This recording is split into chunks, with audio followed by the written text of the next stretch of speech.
Sahabat Radio Pelita Kasih yang dikasihi Tuhan Yesus, selamat pagi, salam sejahtera bagi Bapak, Ibu, saudara-saudari sekalian. Selamat berjumpa kembali dengan pelayanan Renungan Harian Salom. Bagi Bapak, Ibu, saudara-saudari yang berada di rumah maupun yang dalam perjalanan menuju tempat bekerja, Tuhan Yesus memberkati kita sekalian.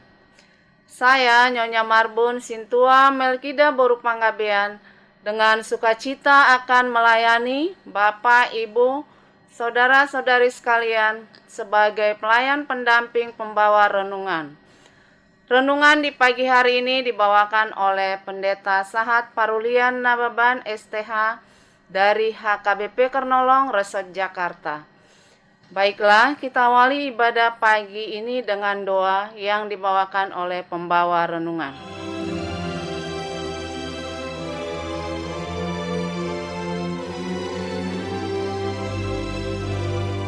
Marilah kita berdoa. Kami memuji dan memuliakan Engkau, Allah Bapa kami yang Maha Pengasih, sebab Engkau memelihara hidup kami hingga hari ini. Betapa besar dan mulianya kasih-Mu bagi kami di dalam nama anak-Mu Yesus Kristus, Juru Selamat kami. Di pagi ini sebelum kami memulai aktivitas kami, terlebih dahulu kami beribadah kepadamu, mendengar dan merenungkan firman-Mu. Kuasailah hati dan pikiran kami dengan Roh Kudus, agar kami memahami makna firman Tuhan, agar kami hidup dalam tuntunan firman-Mu sepanjang hari ini. Kasihani kami ya Bapa. Dengarlah doa kami dalam nama Yesus Kristus, Juru Selamat kami. Amin.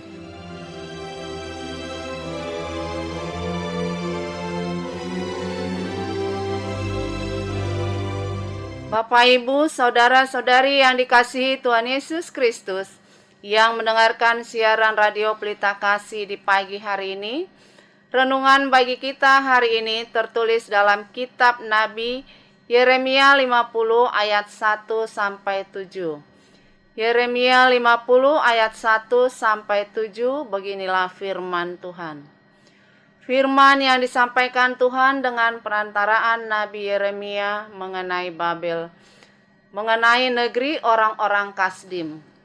Beritahukanlah di antara bangsa-bangsa dan kabarkanlah, naikkanlah panji-panji dan kabarkanlah, janganlah sembunyikan, katakanlah Babel telah direbut, Dewa Bel menjadi malu, Merodak telah terkejut, berhala-berhalanya menjadi malu, dewa-dewanya yang keji telah terkejut.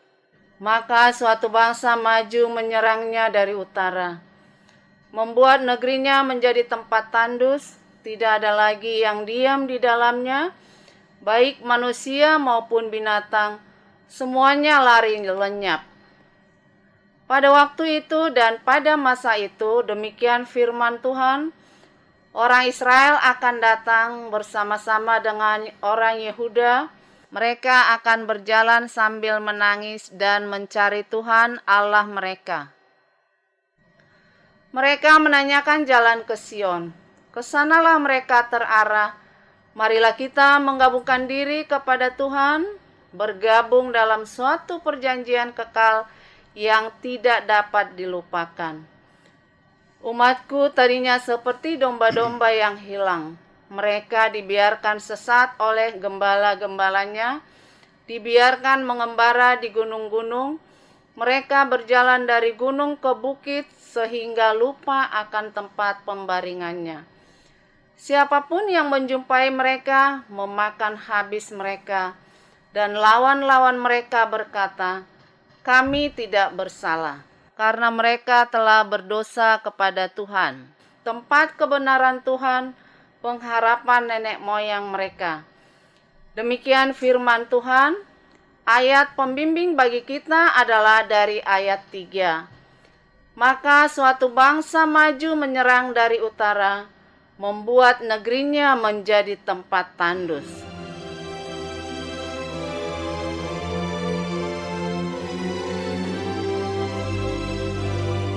Para pendengar yang dikasihi Tuhan Yesus Kristus, tema renungan kita hari ini adalah Allah menyelamatkan umat-Nya. Allah menyelamatkan umatnya.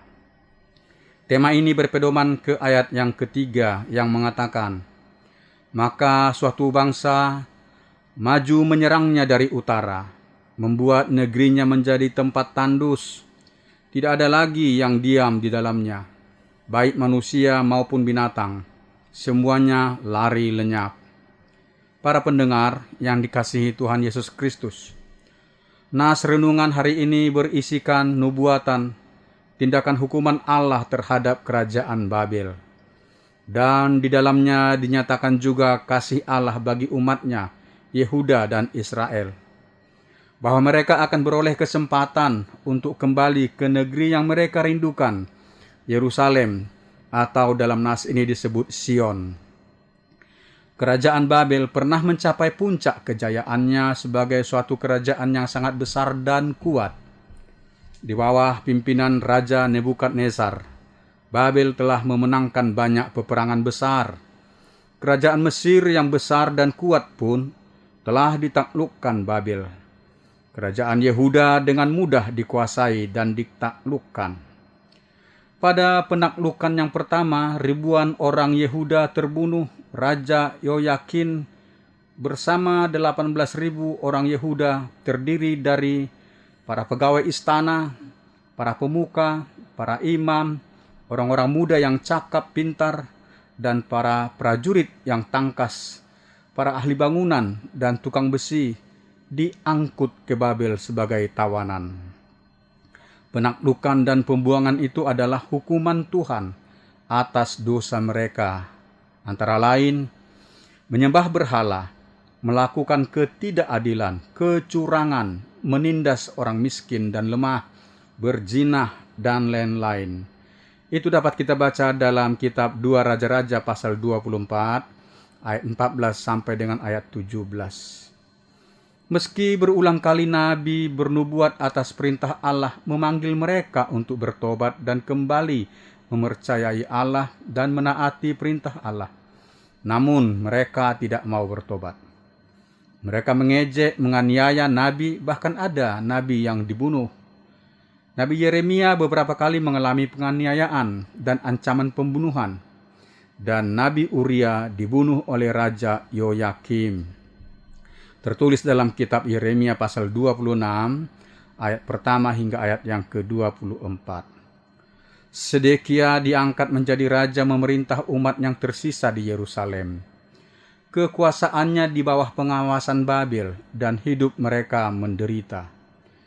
Karena mereka telah mengalami penderitaan berat dari hukuman Tuhan, seharusnya mereka bertobat, membangun iman dan ketaatan kepada Tuhan. Sebab Tuhan menginginkan umatnya setia beriman dan menaati perintahnya.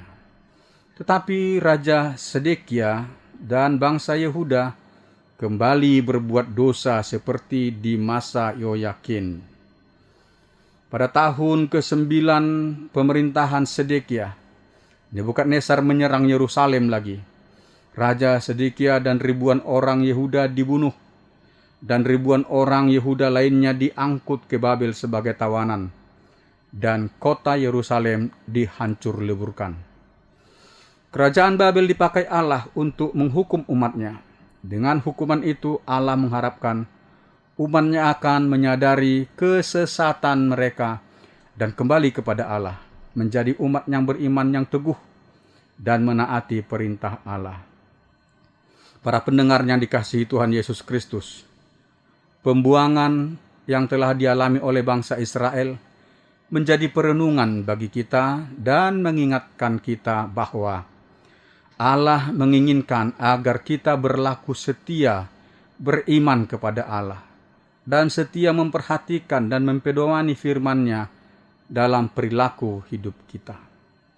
Pengajaran hikmat dalam Amsal 19 ayat 22 mengatakan, sifat yang diinginkan pada seseorang ialah kesetiaannya.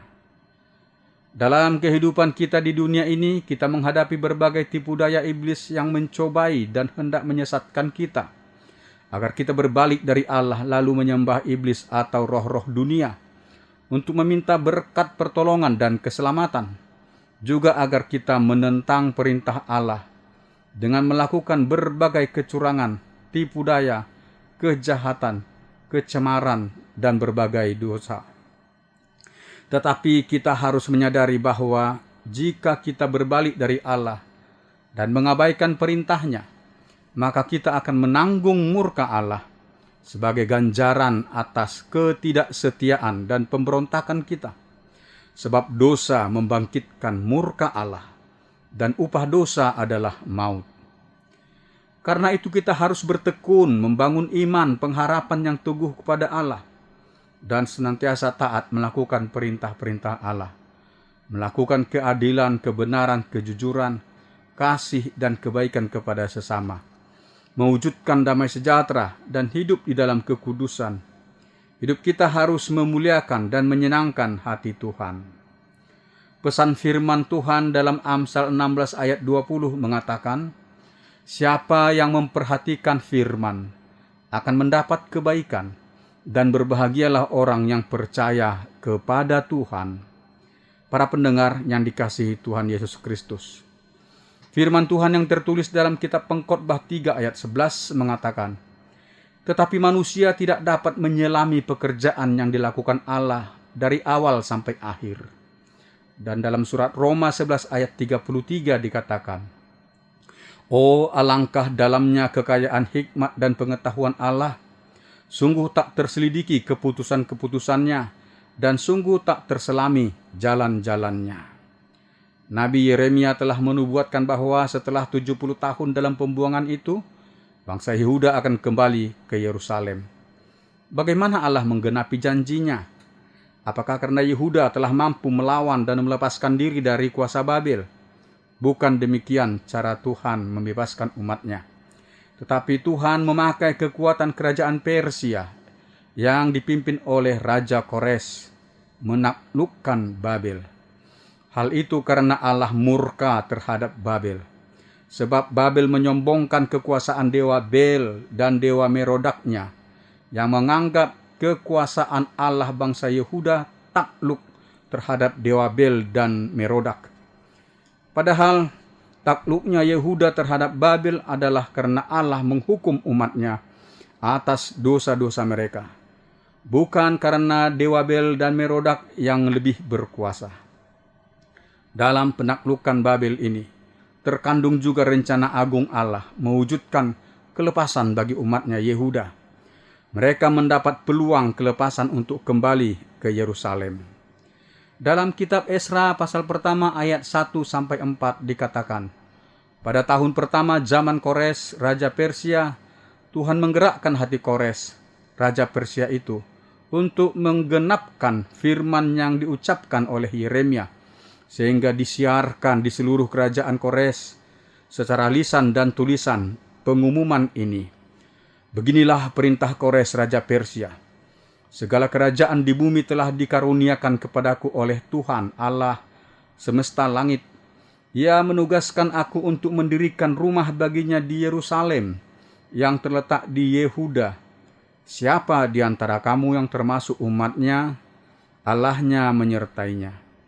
Baiklah ia berangkat pulang ke Yerusalem dan mendirikan rumah Tuhan, Allah Israel, yakni Allah yang diam di Yerusalem. Dan setiap orang yang tertinggal dimanapun ia berada sebagai pendatang harus disokong oleh penduduk setempat dengan perak dan emas, harta benda dan ternak, di samping persembahan sukarela bagi rumah Allah yang ada di Yerusalem. Sungguh tak terselami rencana dan pekerjaan Tuhan Allah. Dengan mengingat bahwa rencana dan pekerjaan Tuhan Allah itu tak terselami oleh pikiran kita, maka kita harus menginsafi bahwa Allah punya rencana yang baik dan indah bagi kita untuk masa depan hidup kita. Oleh karena itu kita harus menyerahkan hidup kita ke dalam tangan pengasihan Tuhan, dan kita harus percaya kepadanya agar Tuhan Allah bertindak, berkarya, menyatakan kuasa dan kasih-Nya memelihara, memberkati hidup kita untuk kebahagiaan dan keselamatan bagi kita. Janganlah kita meragukan kuasa dan kasih Tuhan Allah. Untuk mengakhiri renungan ini, marilah kita camkan pesan firman Tuhan dalam Amsal 16 ayat 20 yang mengatakan, "Siapa yang memperhatikan firman akan mendapat kebaikan, dan berbahagialah orang yang percaya kepada Tuhan." Demikianlah renungan bagi kita hari ini. Tuhan Yesus memberkati kita sekalian. Marilah kita berdoa. Kembali kami bersyukur kepadamu Allah Bapa kami, sebab kami telah mendengar firman-Mu di pagi hari ini. Kuatkanlah kami dengan kuasa Roh Kudus untuk menghayati firman-Mu dalam kehidupan kami, agar kami membangun iman yang teguh dan setia menaati perintah-Mu. Berkatilah kami menekuni pekerjaan kami hari ini untuk mencari nafkah hidup kami, agar kami memperoleh berkat-berkat-Mu melalui pekerjaan kami, untuk kesejahteraan hidup kami, agar dengan berkat yang Tuhan berikan, kami juga menjadi saluran berkat bagi sesama yang sangat membutuhkan bantuan kasih. Engkaulah sumber keselamatan bagi kami, menjauhkan kami dari mara bahaya dan dari sakit penyakit. Kami juga mendoakan sahabat Radio Pelita Kasih dimanapun mereka berada. Tuhan senantiasa memberkati mereka yang mendengar firman-Mu, sehingga mereka percaya kepada Tuhan Yesus Kristus dan mereka beroleh keselamatan. Berkatilah mereka agar berhasil dalam pekerjaan mereka. Beri penghiburan bagi orang yang berduka agar mereka menang atas pergumulan hidup mereka, dan mereka bersuka cita memuliakan nama-Mu. Berilah pertolongan dan kesembuhan bagi orang yang sakit, agar mereka bersuka cita bersyukur kepadamu. Berilah pertolongan bagi orang yang kesesakan, agar mereka menang atas pergumulan kehidupan mereka, dan mereka bersuka cita bersyukur kepadamu. Berkati juga Radio Pelita Kasih yang Tuhan pakai untuk memberitakan firman Tuhan, agar tetap jaya mengudara menjangkau banyak orang yang merindukan sapaan firman-Mu. Dengarlah doa kami dalam nama Yesus Kristus Juru Selamat kami. Amin.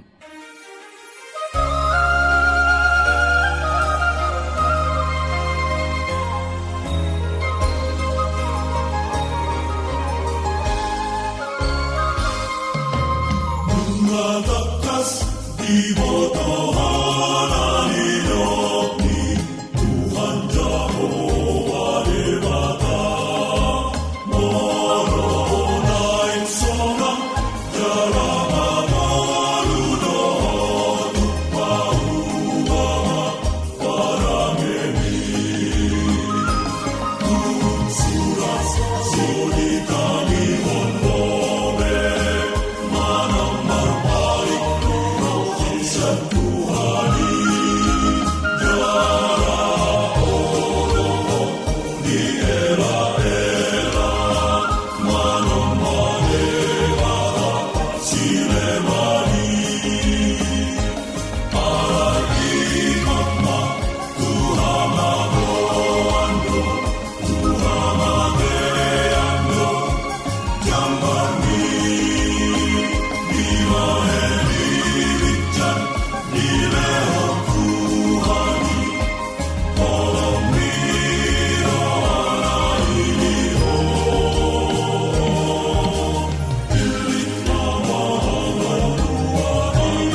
Sahabat Radio Pelita Kasih yang dikasihi Tuhan Yesus Kristus, marilah kita mendengarkan beberapa informasi berikut ini. Bila Anda ingin merespon renungan pada pagi hari ini, dapat menghubungi Amang Pendeta Sahat Parulian Nababan STH di nomor telepon 0813 6170 5696.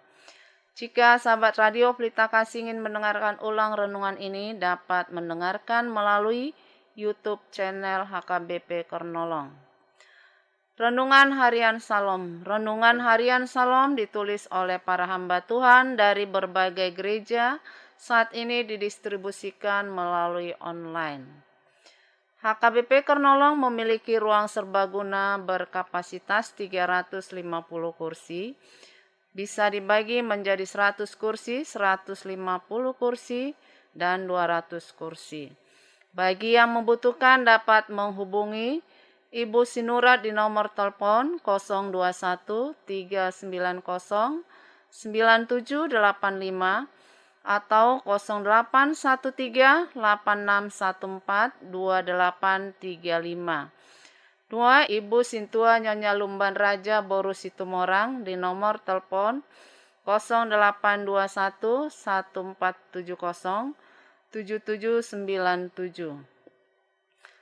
Jam ibadah dan gembala sehubungan dengan berlakunya PPKM darurat dari tanggal 3 sampai 20 Juli 2021, ibadah dilaksanakan secara online atau live streaming yang dapat diikuti di channel YouTube HKBP Kernolong jam 9.30 WIB. Digembalakan oleh Pendeta Robert S. Pandiangan MTH, Pendeta Sahat Parulian Nababan STH, Bibel Pro Juliani Boru Tarihoran. Bagi Anda yang ini doakan dapat menghubungi Sintua Hotmatiur Boru Manurung Nyonya Tampu Bolon di nomor telepon 0878 7547 8383. Segenap pengurus Renungan Harian Salom menyampaikan salam kasih kepada seluruh pendengar setia dan pendukung acara ini. Kepada jemaat Tuhan interdenominasi dan seluruh jemaat HKBP dimanapun berada. Kami juga menghimbau kepada seluruh pendengar radio Pelita Kasih agar senantiasa melakukan protokol kesehatan yang dianjurkan oleh pemerintah. Kiranya Tuhan Yesus senantiasa memberkati kita semua. Horas.